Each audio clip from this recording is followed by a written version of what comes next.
기도와 우리 참여 속에서 지난 주간에 서울 서지방 연합 부흥성회가 정말 아주 성황리의 은혜 가운데 마치게 되었습니다. 모두 5번의 집회가 있었는데 둘째 날 오전 집회에 우리 교회 글로리아를 중심으로 한 연합 성가대가 찬양을 했는데 정말 아주 큰 은혜, 속된 말로 대박이 터졌습니다. 예배 후에 우리 강사, 우리 선교사님을 중심으로 목사님, 장로님들이 모여 식사를 하는데 식사하는 내내 주 대화 내용이 남북교회 우리 찬양이었습니다. 2년 전에는 우리 아현교회에서 연합집회할 때 한 40여 명의 찬양 우리 팀들이 아현교회 무대가 제일 넓거든요. 강대상이 그렇게 넓을 수가 없는데 그 무대를 꽉 메우리만큼 한 40여 명이 올라가서 얼마나 강력하게 찬양의 통로, 찬양의 기름 부으심 역할을 했든지 그때도 모이기만 하면 그 얘기였어요. 근데 이번에 오전 집회 때 우리 글로리아를 중심으로 한 연합 찬양대가 찬양을 했는데 얼마나 참 잘했는지 몰라요.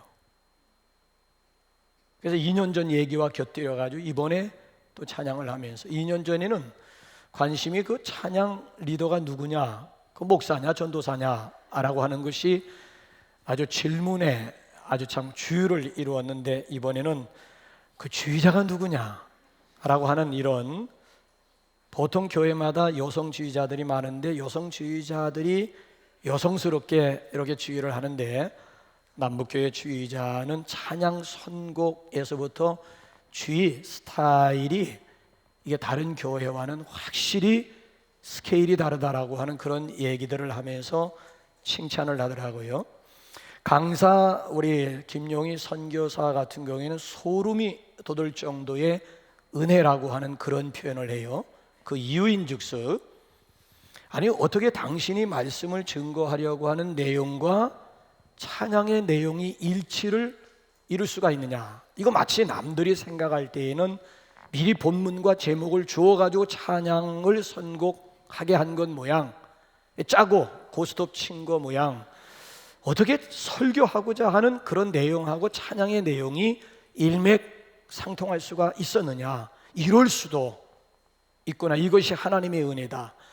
그래서 그 김용일 선교사가 말씀을 한 2시간 가까이 이렇게 선포하면서 찬양의 내용을 가지고 힘있게 메시지를 증거하더라고요. 그래서 제가 참 얼마나 가슴도 뿌듯하고 얼마나 감사했는지, 우리 교회 찬양대와 찬양팀들은 확실히 무대 체질인 것 같다. 무대에 자주 세워줘서 찬양의 기름 부으심과 찬양 통로 역할을 감당해야 될 터인데, 그래서 제가 작심하고 이 시간 우리 참여하신 모든 대원들에게 우리 당회를 대표해서 감사의 마음을 전하고자 합니다. 특별히 우리 목사님 장로님들이 깜짝 놀란 것이 서지방의 부흥의 연합 부흥의 역사상 낮에 남자 대원들이 참여한 경우가 드물었다는 거예요. 근데 그날 오전 10시 집회임에도 불구하고 남성 대원들이 2주를 꽉 메우리만큼 남성 대원들이 또 많이 참석을 했어요. 그게 이 서지방에 있는 교회들에게 엄청난, 저 양반들이 직장에 있으면서도 불구하고 직장에서 시간을 내가지고 여기 와서 찬양을 할 정도라면 남북교회의 찬양의 수준을 알 수가 있겠다라고 말하시는 그런 목사님조차 있더라고요. 그래서 참 그때 참여한 대원들, 또 특별히 우리 남성 대원들 얼마나 참 감사한지 몰라요. 제가 그런 목사님과 대화를 하면서 서지방에서 우리 남북교회의 위치와 사명이라고 하는 것이 어느 정도인가에 대해서 다시 한번 실감할 수 있는 아주 좋은 기회였습니다. 궁금하시죠? 그때 연합 우리 성가대의 찬양 내용이 기쁨으로 나아가라, 너희 길에 평안이 있을 것이고 평화가 있을 것이라고 하는 그런 주제의 찬양이었어요.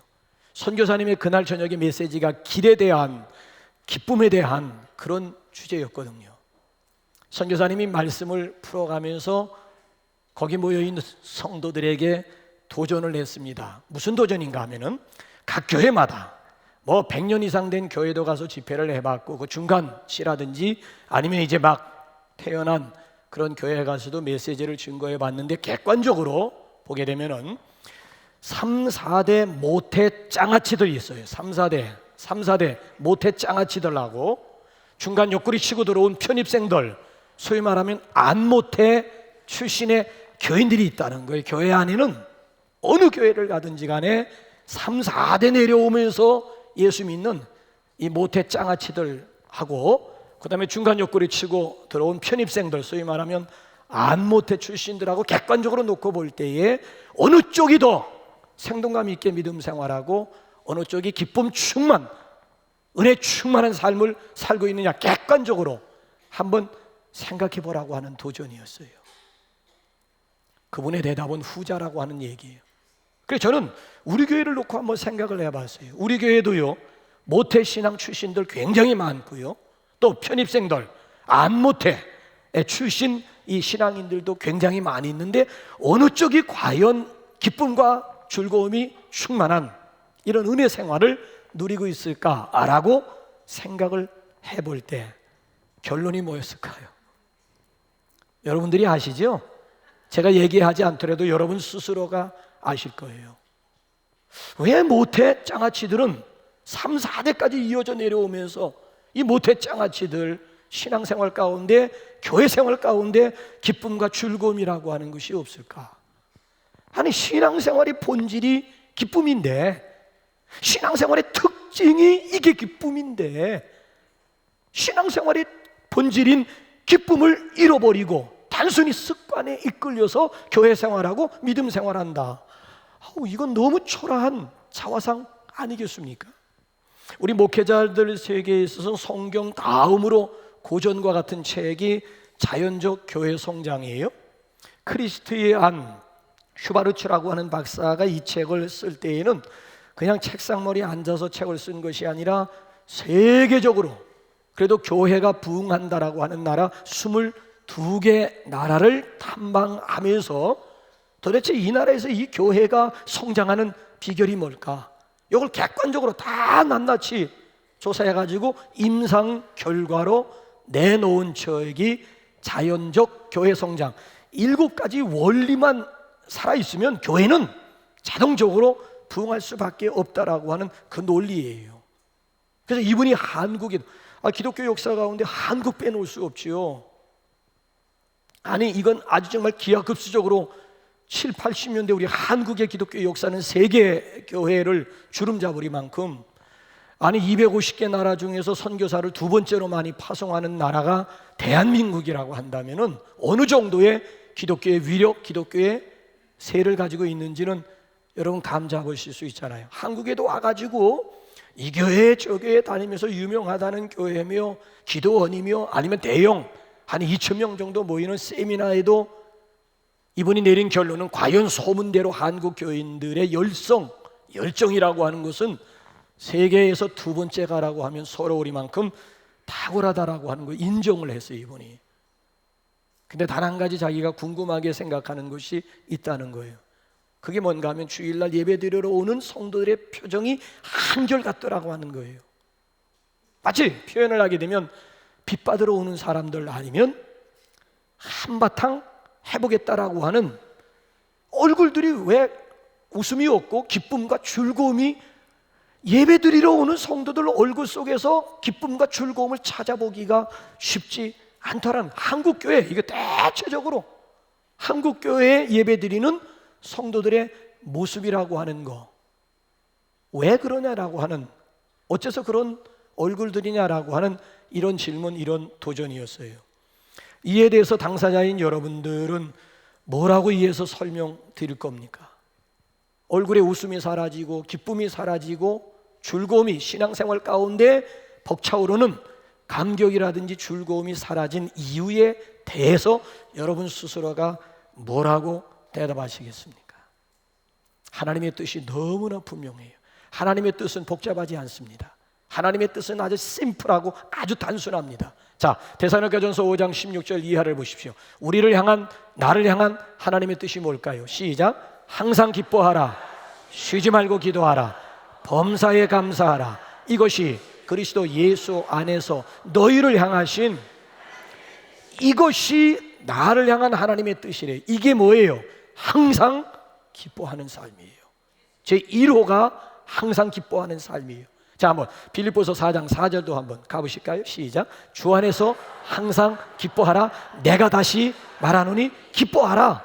역시 뭐예요? 주 안에서 항상 기뻐하라. 내가 다시 말한다. 다른 거 거두절미하고 내가 다시 너에게 말한다. 기뻐하라.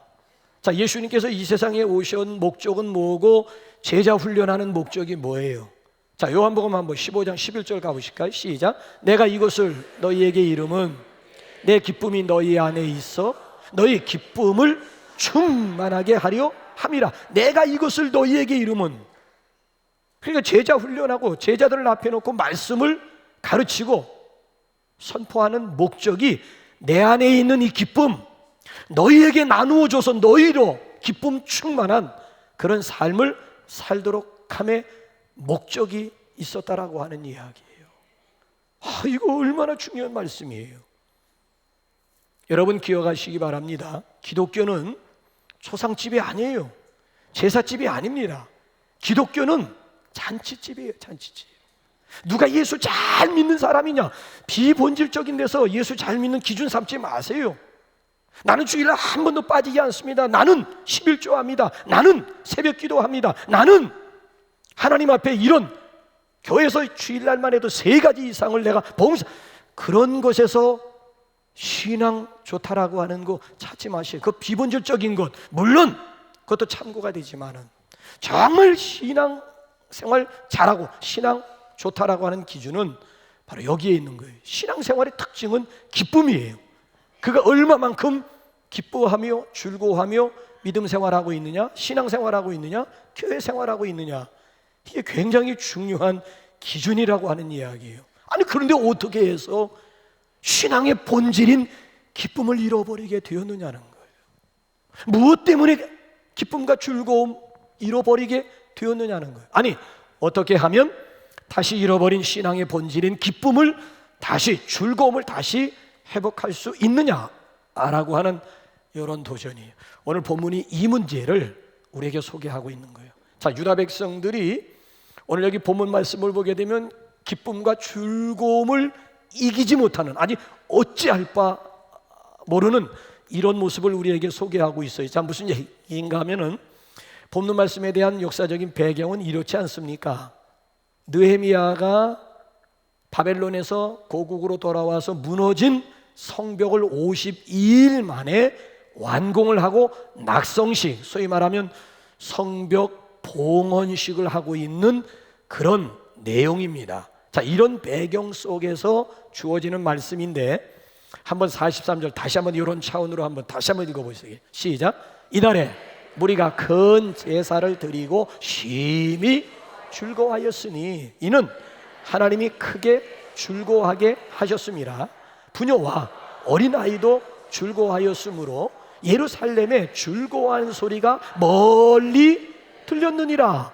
자, 저기 보면 그냥 즐거워했다는 얘기가 아니라 부사가 뭐예요? 심히 즐거워했다, 크게 즐거워했다. 무리들만 즐거워한 것이 아니라 심지어 부녀와 어린 아이들까지도 즐거워했다.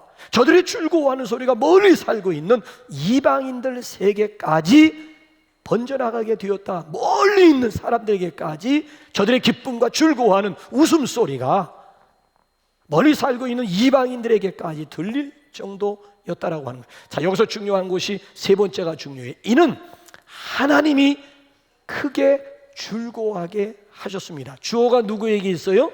나에게 있는 것이 아니라 하나님. 기쁨의 근원이 나에게 있는 것이 아니고 기쁨의 근원이 하나님에게 있다는 거예요. 웃음 보따리의 열쇠를 누가 쥐고 있는가 하면 나에게 있다라고 하는 것이 아니라 하나님이 웃음 보따리의 열쇠를 쥐고 계시다라고 하는 거예요. 그러면 어떻게 하면 우리들도 저기 나와 있는 무리들처럼, 어린아이들처럼, 부녀들처럼 우리도 크게 기뻐하며 즐거워할 수가 있을까요?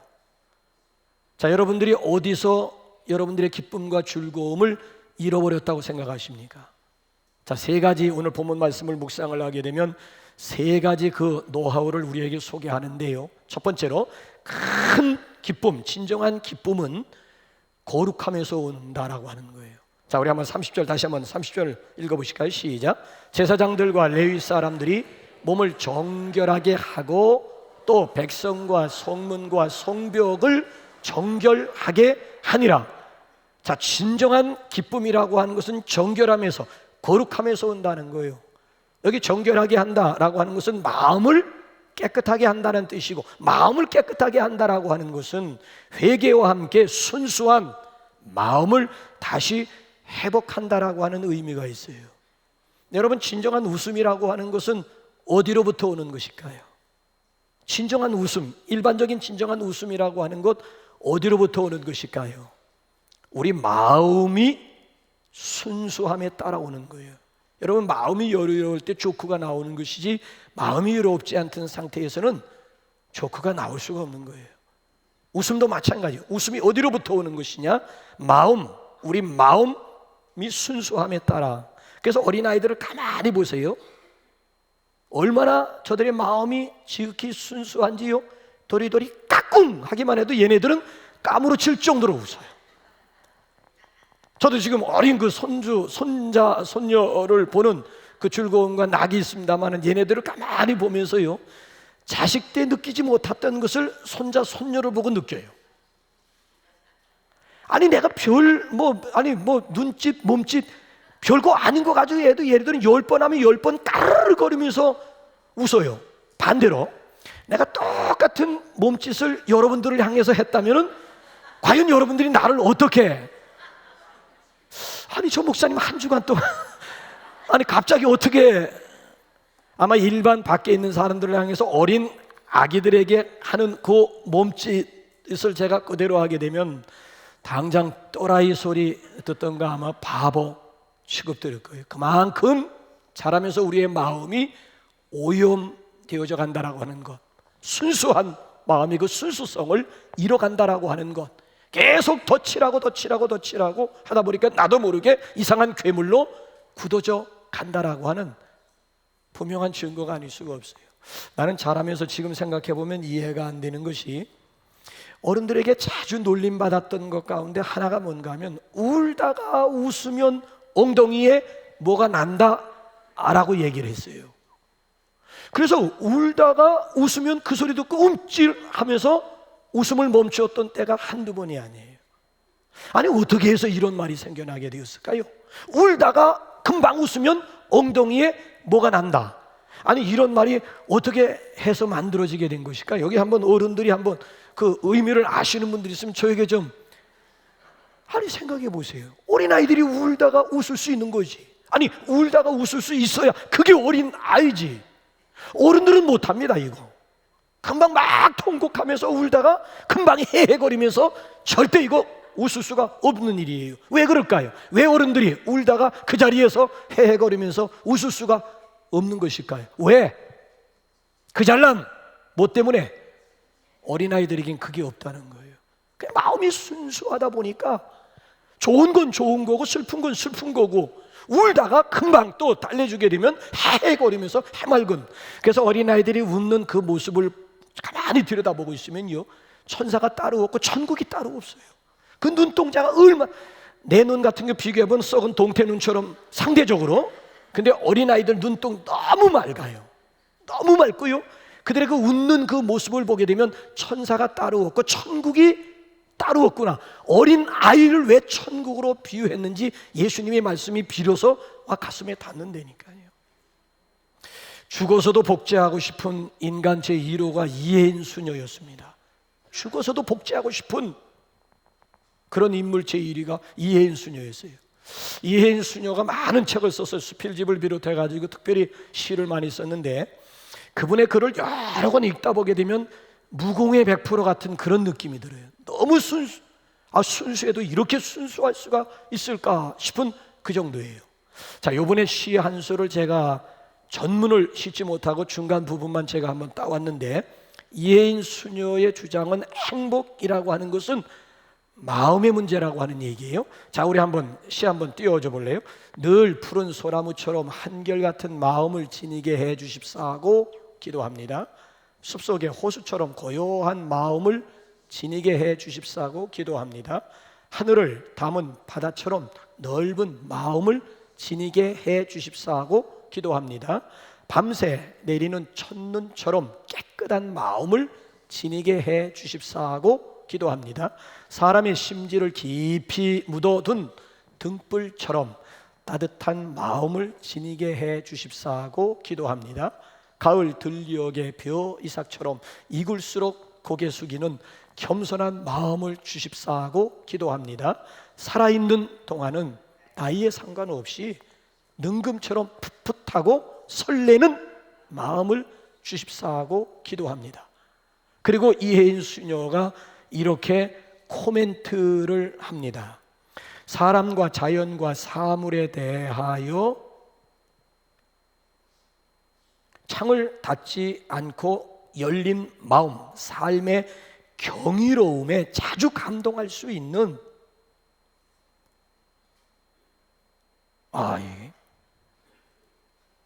시인의 여기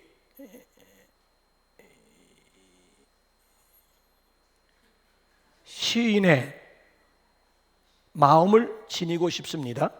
그 다음에 타성에 젖어 무디고 둔하고 메마른 삶을 적셔줄 수 있는 예리한 감성을 항상 기도로 갈고 닦게 해 주십시오.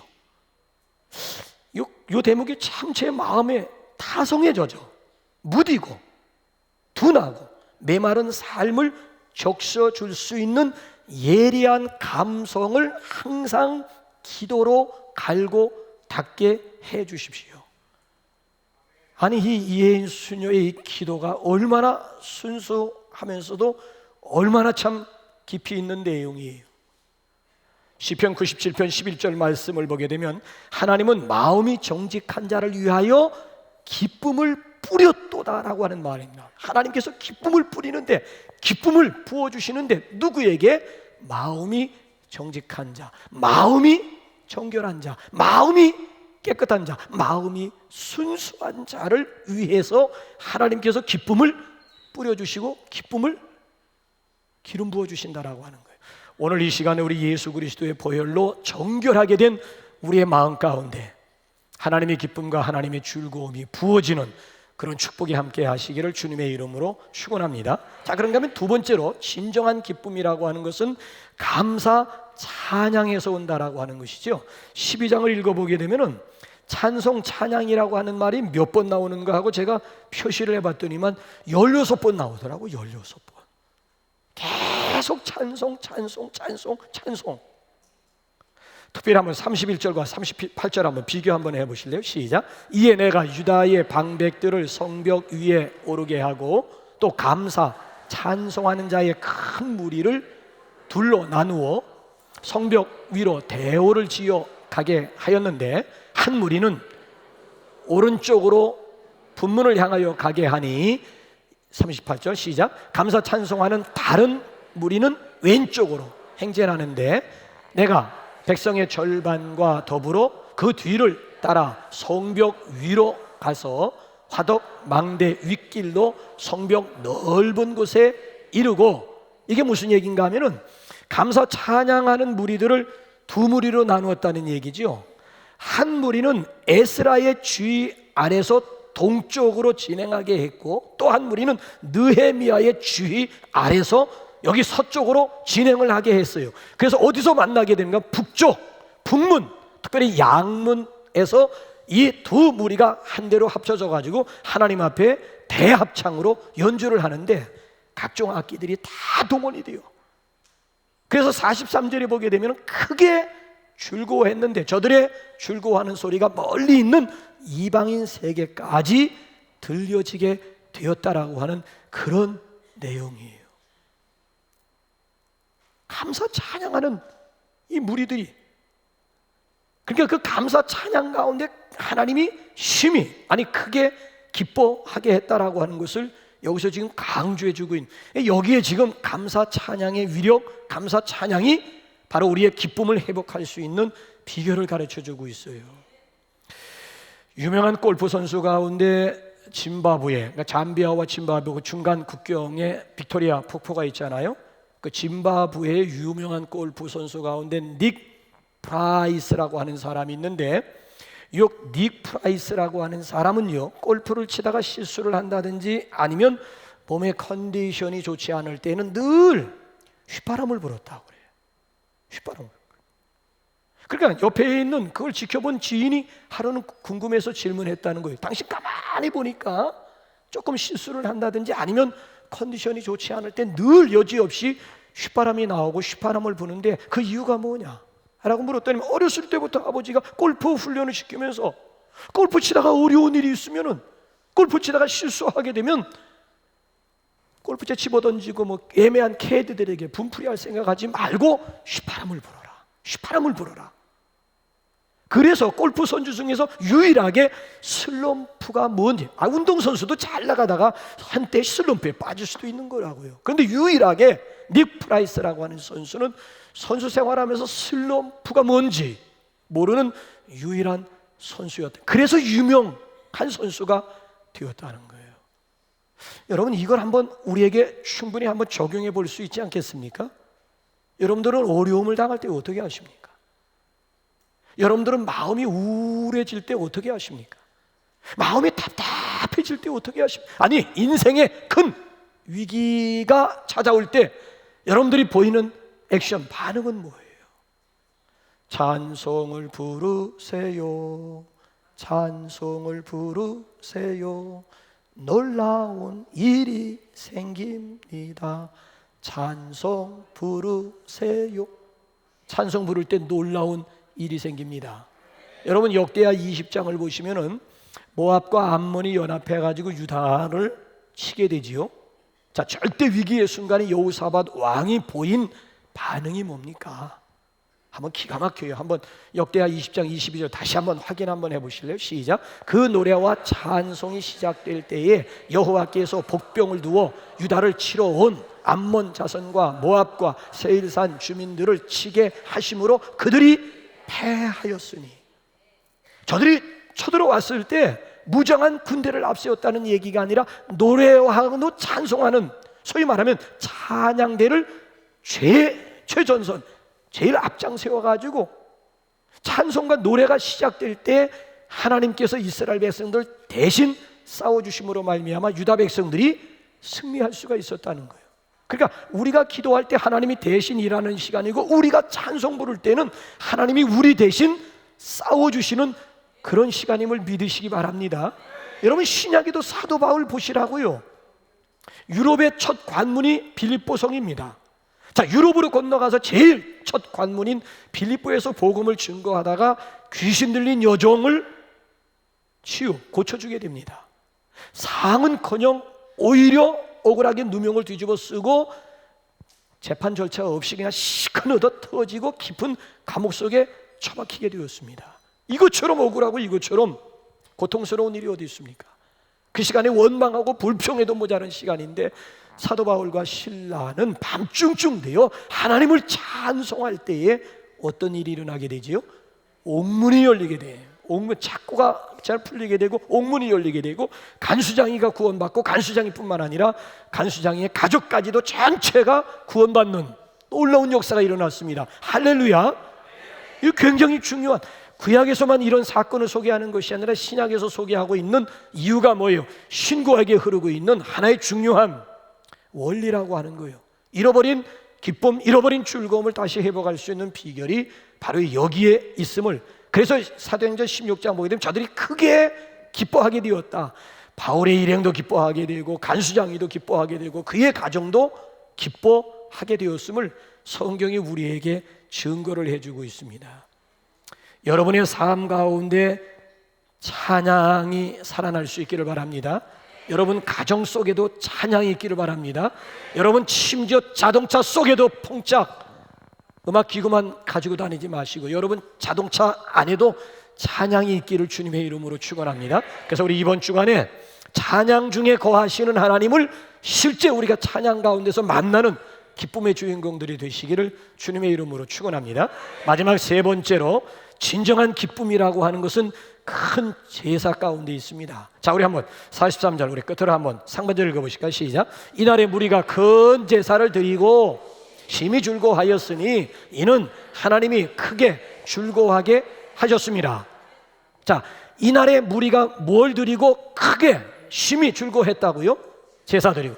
구약에선 제사지만 이것이 신약으로 넘어오면서 예배로 발전하고 예배로 완성되게 되었죠. 그래서 신학적으로 다시 저걸 번역을 하게 되면 크게 예배함으로 이 같은 기쁨과 즐거움을 하나님으로부터 선물, 보너스로 받을 수 있었다라고 하는 말씀이에요. 오늘 기뻐하며 즐거워할 수 있는 비결은 예배 회복에 있는 줄로 믿습니다. 우리는 그동안 분주한 삶을 살면서 예배를 잃어버렸어요. 큰 제사, 큰 예배를 잃어버렸어요. 여기서 크다라고 하는 것은 영어로 빅 개념이 아니라 그레이트입니다. 여러분 성경을 보시면 빅으로 번역을 하지 않고 그레이트.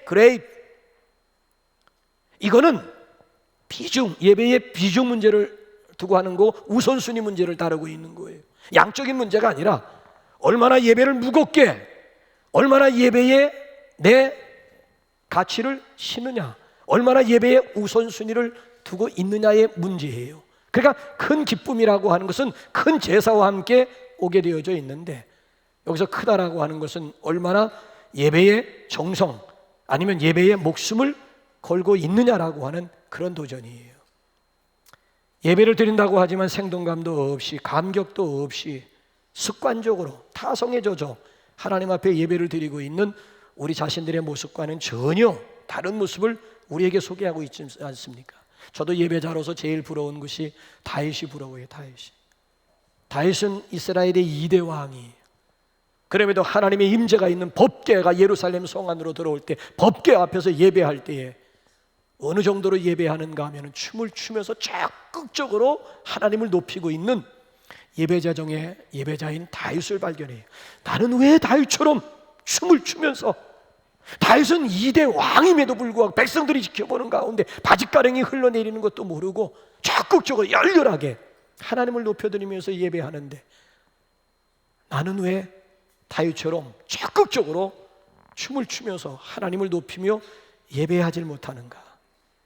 여러분, 사마리아 여인이 예수님을 찾아서 던진 질문이 뭐예요? 우리 조상들은 지금 여기 사마리아 그리심산에서 예배하는데 당신들 유대인들은 예배할 것이 따로 유대 예루살렘에 있다 하더이다. 어느 곳에서 예배하는 것이 옳으냐? 어느 것이 예배하는 것이 하나님이 기뻐하시는 예배냐라고 하는 질문의 요지는 이거였습니다.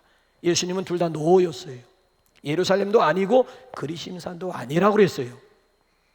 오히려 장소로 질문하는 여인에게 예수님은 자세로 대답을 했습니다. 장소가 중요한 건 아니라는 거예요. 예루살렘에서 예배하면 어떻고 그리심산에서 예배하면 어떻냐는 거예요. 중요한 것은 예루살렘에서도 그리심산에서도 공통점이라고 하는 것은 어떻게, 어떤 자세 가지고 하나님 앞에 예배하느냐. 하나님이 오늘도 찾으시는 예배자는 신령과 진정으로 하나님 앞에 예배하는 자를 하나님은 오늘도 찾고 계신다. 이 얘기를, 여기 표현을 비면 큰 제사를 드리고 큰 예배를 드리는 자를 하나님은 오늘도 찾고 계시다라고 하는 거예요.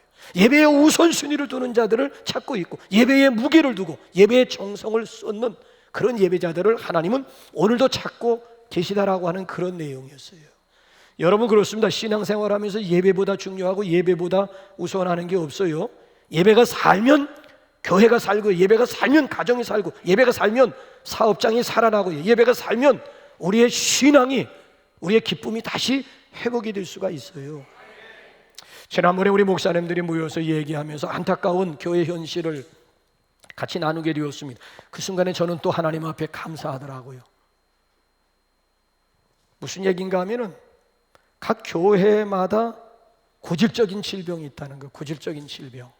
그 고질적인 질병이 뭐냐라고 했더니만 목사님들이 이구동성으로 얘기하는 것이 기관 봉사자들이 점점 예배를 잃어가고 있다는 것에 대한 목회자로서의 안타까움이에요. 교사들이 예배 없이 가르치고, 식당에, 어느 교회든지 식당이 문제예요. 식당 봉사자들이 예배도 없이 식당 봉사한다는 거예요. 그 결과가 어떻게 되겠느냐라고 하는 얘기예요. 여기 들려서 예배하고 그 다음에 식당에 들어갔는데 여기 들리는 것도 없이 바로 집에서 식당으로 다이렉트로, 그러니까 예배 없이 그냥 들어가 땀을 흘리면서 봉사하고, 일부 시간, 4부 시간, 교사들이 분명히 우리 교회에는 일부 예배 시간 드리고 얼마든지 헌신할 수가 있고, 젊은이들 같은 경우에 아침 늦잠 자는 경우에는 젊은이들만의 예배를 따로 우리가 만들어 놨으니까 4부 예배 드리고, 그리고 아이들을 가르치면 좋은데, 교사들이 점점 예배도 없이 가르치려고만 들고 식당에 봉사하는 구역들마다 예배도 잃어버린 채 들어가서 순서가 되면 바로 거기 가서 그 결과가 어떻게 되겠느냐는 거예요. 여러분, 분명히 말씀드리는데 예배 없이 가르치고 예배 없이 봉사하게 되면 마지막 결론은 딱 한 가지입니다. 한번 누가복음 10장 40절 한번 보실래요?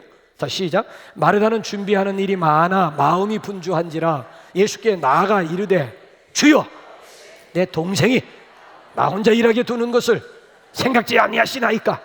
그를 명하사 나를 도와주라 하소서. 마르다가 지금 예수님을 향해서 하는 말이에요. 이게 여러분 뉘앙스가, 여러분 제가 지금 뉘앙스를 그대로 표현한 거예요. 볼멘소리 하고 있는 게 투정 부리고 있는 거예요. 투덜거리고 있는 거예요. 일하면서 막 짜증이 나고, 일하면서 힘들고, 일하면서 탈진, 번아웃 일보 직전에 가 있는 이 상태에 지금. 맨 처음에 마르다가 이런 마음 가지고 부엌에 들어갔을까요? 아닙니다. 예수님께서 촌구석에 갈릴리에서 예루살렘에 올라오신다 하니까 예수님을 대접하고 싶은 마음이 있어가지고 순수한 마음, 순수한 동기 가운데 부엌으로 들어간 거예요. 일을 하다 보니까 결과적으로 지치는 거예요. 힘들어요. 짜증이 나요. 결국 그래서 자기 동생 예수님의 발 앞에서 예수님의 말씀을 들으면서 예배하고 있는 마리아 끄집어내라는 거예요. 예수님, 그 동생 지금 이 부엌으로 내 보내야 될 것이, 나 혼자 일하는 것, 이거 보고만 계시렵니까? 그 말을 듣고 그런 준비한 음식을 잡수시는 예수님의 마음이 편하겠습니까? 자, 그래서 예수님이 뭐라고 대답하는지, 잃어버린 기쁨과 즐거움, 순수한 동기를 다시 회복할 수 있는 비결이 어디에 있는지 한번 예수님의 대답 한번 41절 42절 한번 보세요. 시작. 주께서 대답하여 이르시되, 마르다야 마르다야, 내가 많은 일로 염려하고 근심하나 몇 가지만 하든지 혹은 한 가지만이라도 족하니라. 마리아는 이 좋은 편을 택하였으니 빼앗기지 아니하리라 하시니라. 누구의 손을 예수님께서 들어주셨다는 거예요? 마리아의 손을 조금 전에 장로님 기도하면서 제가 깜짝 놀랐어요. 저 장로님이 1부 2부 나와서 설교 들은 것도 아닌데 어떻게 기도하시면서 마리아처럼 예배하고 마르다처럼 봉사하게 해달라고 하는 그런 기도가 어떻게, 그래서 설교자들 입장에서는 참 기가 막힌 거지 뭐. 예? 야, 이게 뭔가 통하는구나, 이 통하는 게 있는 거로구나. 기가 막힌 거, 짤막한 기도지만은 아주 엑기스를 담아가지고 정말 한 5분 10분 기도한 것 못지않게 정말 하고 싶은, 그잖아요, 우리의 내용을 하나님 앞에 올린 그런 대표적인 모범 기도 아닙니까? 마르다가 필요 없다는 얘기가 아닙니다, 여러분. 마르다 없이, 마리아 없이 마르다 봉사가 있으면 결론은 이거예요. 투정, 볼멘소리, 짜증, 아니면 스스로 지쳐버리는 거예요. 그래서 예배 없이 가르치는 교사들은 한 2년 정도 가르치면 아주 봉사하고는 담을 쌓는 교사들이 많아요. 너무 지쳐가지고 아예 이제 교육 교자만 들어도 막 알레르기 반응을 보이면서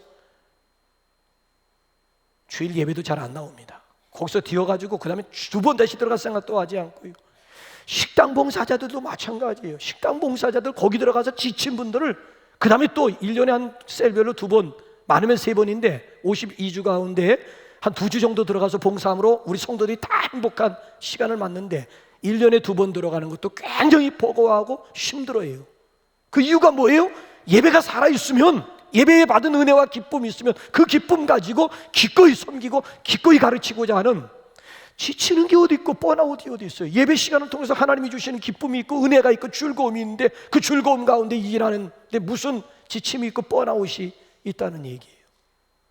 여러분, 교회마다요 2부 회의하면서 개판 5분 전까지 가는 교회, 우리 교회는 아직까지 20년 동안 제가 와서 사역을 하지만 무슨 뭐 회의 시간에 뭐 고성이 오고 간다든지 뭐 국회의사당 안에서 벌어지는 막 멱살을 잡는다든지 막 삿대질을 한 뭐 이런 경우는 한 번도 아직까지, 앞으로는 어떨는지 모르겠습니다만 아직까지는 이런 모습은 한 번도 없었어요.